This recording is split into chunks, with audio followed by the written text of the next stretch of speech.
about either how you started a farm animal sanctuary or like why did you start it? Animals have always been a part of my life. They were my best friends growing up. I was sort of not in the group, and I just always loved being around animals. They give me happiness, they're beautiful, they're interesting. And when we ran Riverdale Farm for the city, I didn't like the pressure of having to breed animals for cute babies all the time for public display. And when we left and moved up to the farm, my dream was always to have a farm sanctuary for unwanted animals. And my feeling is there's enough animals in the world that there was no reason to breed. I could relate to animals with disabilities and special needs. And so I was attracted more to those type of animals. And any animal that I had a call for, I would take it in. At this point, I have to monitor how many animals I take in, because of course. my feeling is if you're going to do it, you do it right, and you don't overexceed your expectations, because it can be expensive. That's always been my dream, is to have a forever home. I'm not a charity status because I don't like the politics of it. So we decided as a family to do it privately. And we get donations through our gourd in the store. And I make feather angels and I sell them. And that supports the sanctuary. And I have a couple people who've been very dedicated to me. And I've sponsored their animals over the years. And that has helped out as well. But other than that, we raise our own funds for the sanctuary.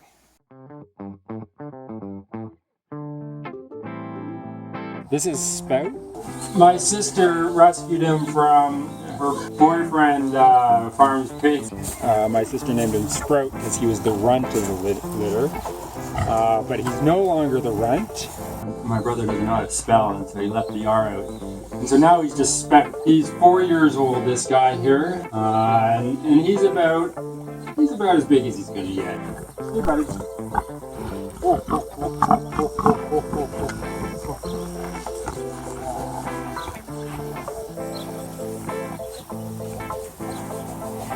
Usually, he'll roll over for a belly rub, but he doesn't look like he's into it today. He knows if it's not dinner time, that it's belly rub time. But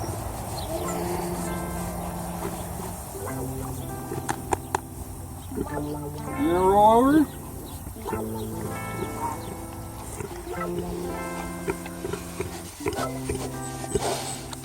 Hey, buddy.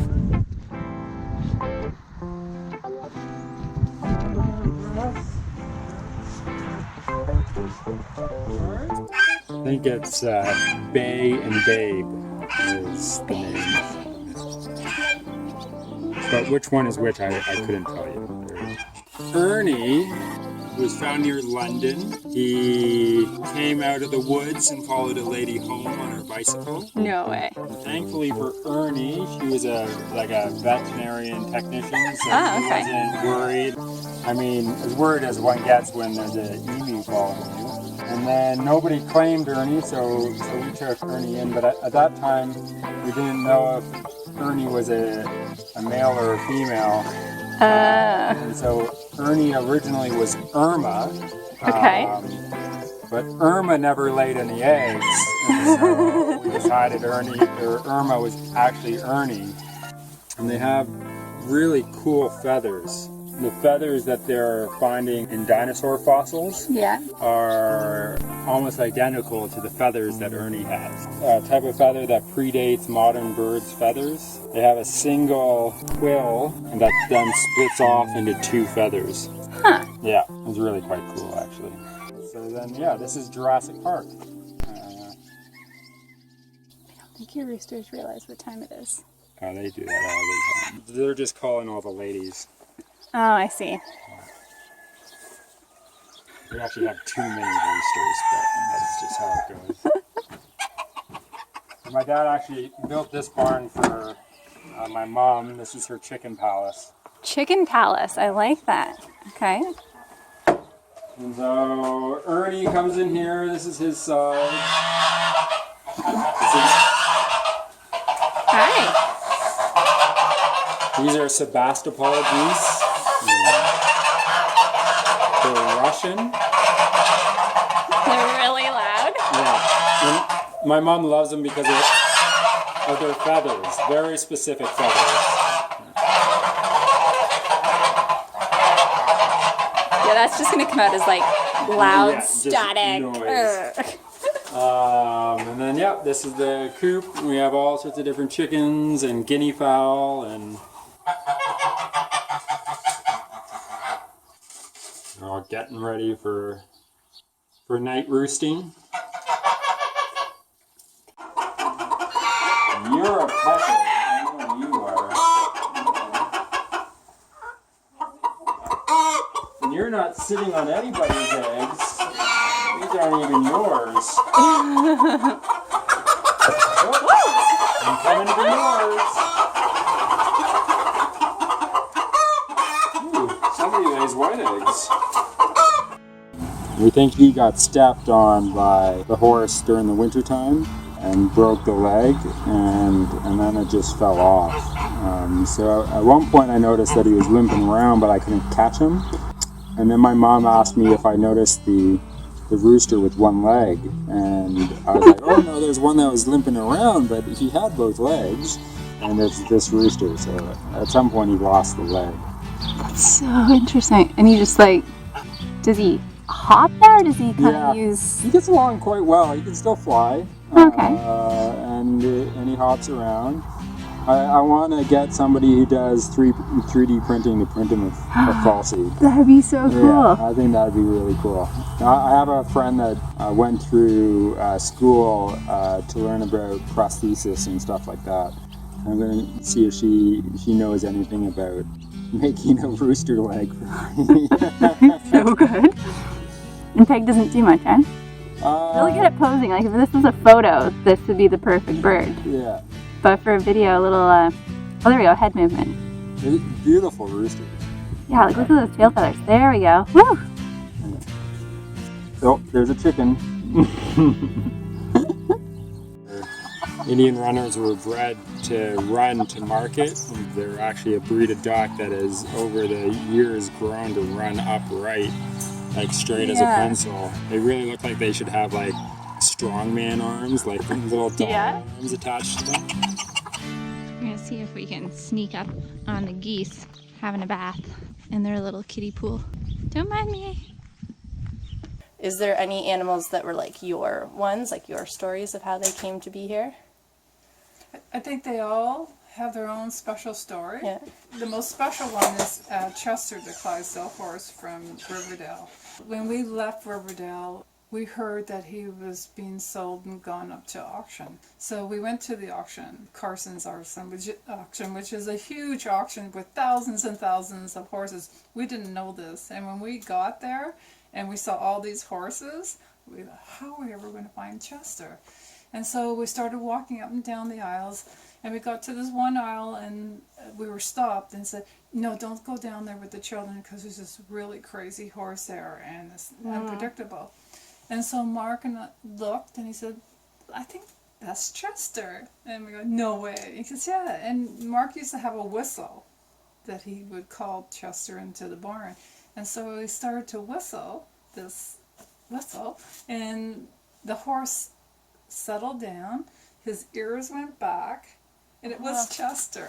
And so we decided then, we're not going home without Chester. And so we let Aden bid on Chester, and we ended up getting him. We weren't going to take no for an answer, and then realize how we're going to get him home. So we had to wait till the end of the day and find someone who could transfer it back to the farm. He's probably the most special. He was our first farm animal on the farm. Okay. And then the next one was Gus, and he was a donkey, and he hadn't been taken care of very well. His feet were all overgrown. He was probably my most special donkey because he had a lot of work and a lot of problems feet-wise. Mm-hmm. And he was here for about 15 years. He was special. And then we had Gloria, the pig, And she was thrown at somebody's front door in downtown Toronto, and she got all sorts of publicity. And she came here to live, and she was about 15 years old, about 900 pounds when she passed away. So she was kind of special. They're all special in their own way. Yeah. Mr. P, the old peacock, my friend brought him up. He was a rescue down in Toronto, and he brought him up, and he had him in a sack of some sort. And apparently halfway up the 400, he managed to get out of the sack. And my friend is driving the car trying to hold down this peacock at the same time driving. Should have pulled over. But there's all different little stories that go with each animals on how they've come here. But I like looking for the ones who really need a home. Mm-hmm. And those are ones that aren't so perfect and so pretty and they're not good for breeding. I like those type of animals because it doesn't matter to me. They still shine their love and make me happy. That's what I like to do. The boys, they're from University of Guelph, where they partook in their vet program, where they did all sorts of wonderful testings and things on them. And so they came here to spend the rest of their life after they were out of animals, and they just sort of hang out and eat and do their sheepy things. This one's the most friendly one, but they'll actually follow me like a string of dogs when I'm walking out there. Yeah. What's the story of the donkeys? Like, how did they all come to be here? Gus died. I was going to wait for another donkey to come my way, and so everybody's been looking for me, waiting. And then I get a call from a neighbor who was at Woodville's stockyard, and he phoned me and said, "There's a pregnant donkey. You interested?" I said, "Okay." And so Emma came, and she gave birth to Moose, the dark one.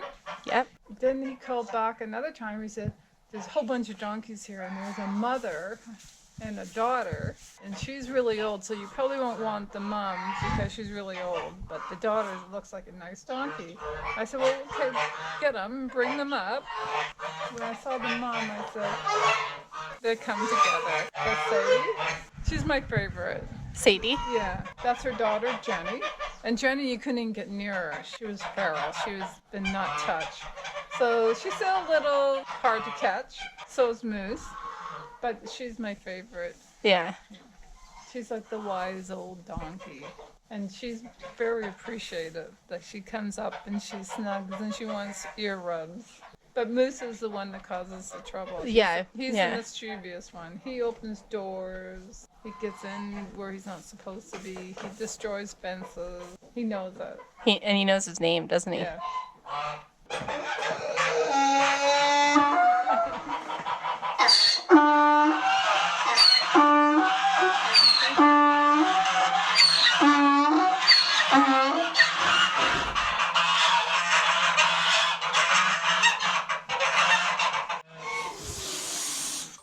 I'm going to shoo these guys into their pen, and I'm going to let the chickens out of that little door. So And they'll just come they'll just come barreling out. Yeah.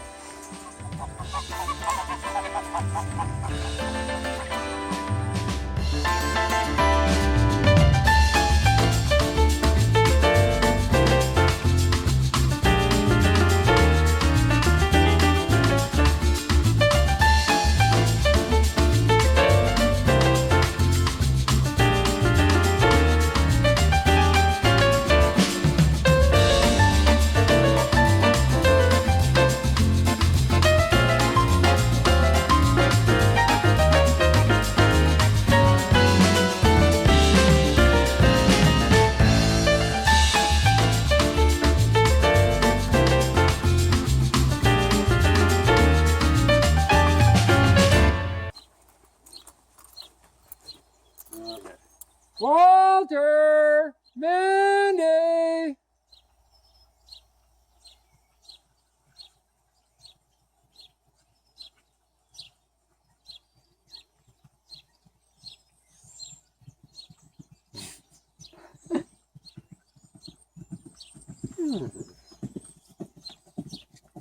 Easy there, girl. Easy now. Oh, Hi. you got a little road snack there.